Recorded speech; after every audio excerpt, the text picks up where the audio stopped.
അപ്പു, ഇവനിത് എവിടെ പോയതാ? അപ്പു, അപ്പുനെ കണ്ടായിരുന്നോ? അവൻ ആ തോർത്തെടുത്തോണ്ട് ആ കുളത്തിന്റെ കൊണ്ട്. അമ്മ ഫുഡ് എടുത്ത് വെച്ചാ ഇപ്പൊ വരും. നീ ഇങ്ങനെ ധൃതി വെക്കണോ? വരുമ്പോ കാണാലോ.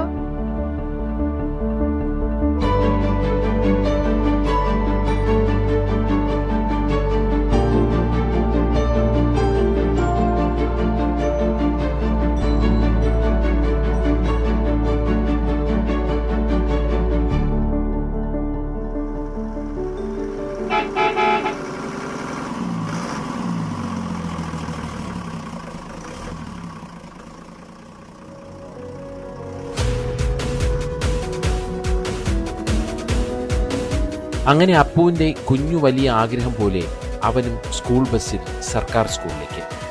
അപ്പുവിൻ്റെ സ്കൂൾ യാത്രയ്ക്ക് കടകംപള്ളിയുടെ കരുതൽ.